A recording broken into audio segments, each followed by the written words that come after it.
बहुत कम समय आ पुणी बहुत कम तेल मसला रे जदि पनीर किसी चाइनीज आइटम खाइबा को इच्छा होताए ताले घरे मो स्टाइल चिली पनीर ट्राए करंतु। थरे ये रेसिपी ट्राए कला परे पनीर जितक भी आइटम अच्छे आपन को फीका लागिबो। तो आउ डेरी न करी चलतु आज आइटम टी स्टार्ट करवा। नमस्कार, आपन को मो यूट्यूब चैनल दृष्टिस किचन ओडिया रे बहुत बहुत स्वागत। मो रेसिपी गुडी को आपन को भल लागु थाए ताहे लाइक शेयर सब्सक्राइब निश्चित करिवे।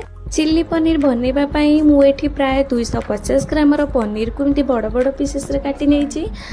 एथिरे हल्का मैरिनेशन पाई 4 ରୁ 5 कला रसुण और 1 इंच पाए अदा को एमती छेचिकी नेछि। सेथिरे हाफ चमच हल्दी गुंड स्वाद अनुसार लुण पर मु एठी दे देछि हाफ चमच प्राय काश्मीरी लଙ୍କା गुंड आ 1 चमच सोया सॉस एगुड को भल भाव रे एमती गोळेई दबा।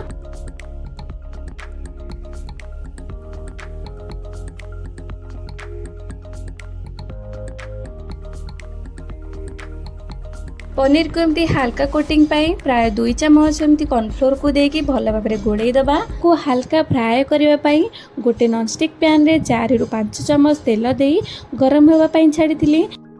तेल गरम होगा परे गोटे गोटे करी सब पनीर को पैन रे दे दबा। जेहेतु बहुत कम तेल रे पनीर को हमें फ्राए करूचे तेणु गैस रो फ्लेम को लो टू मीडियम रे रखी पनीर को हल्का ब्राउन कलर हैला पर्यंत भाजिबा। एठी आपण माने देखि पाथुए पनीर मोर प्राय भाजी आसलानी। चलते एबे नेक्स्ट प्रोसेस को जिबा। एबे सेही पैन रे गोटे बड़ चमच तेल दे देबा। तेल गरम हैला परे 5 ରୁ 6 कला रसुण आ 1 इंच रो अदा को छोट छोट करी काटिकी भल भाव रे भाजिबा। सब टिके भल रे भाजी आसले सेथिरे गोटे बड़ प्याज को टिके बड़ साइज रे काटिकी पकेबा। सेही सेम साइज रे काटिकी रखिथियो कैप्सिकम को मध्ये पकेबा। ये सब को 5 मिनिट जाए हाई फ्लेम रे भाजिबा जेमिति सेथिरे गोटे स्मोकी फ्लेवर आसीजिवो जहा द्वारा खाइबार स्वाद 2 गुण हो जाय थाए। या परे गोटे बाउल रे 2 चमच टमाटो सॉस 1 चमच चिल्ली सॉस और हाफ चमच सोया सॉस दे भल भाव रे गोळेई देकी सेथिरे दे दबा। ताको भल भाव रे एंती चलै दउथवा जेमिति तळु लागी न जाए।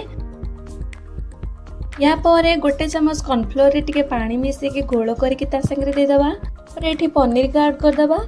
तापर 1 चमच चीनी और हाफ चमच लूण देकी मध्ये याको भल भाव रे गोळेई दबा।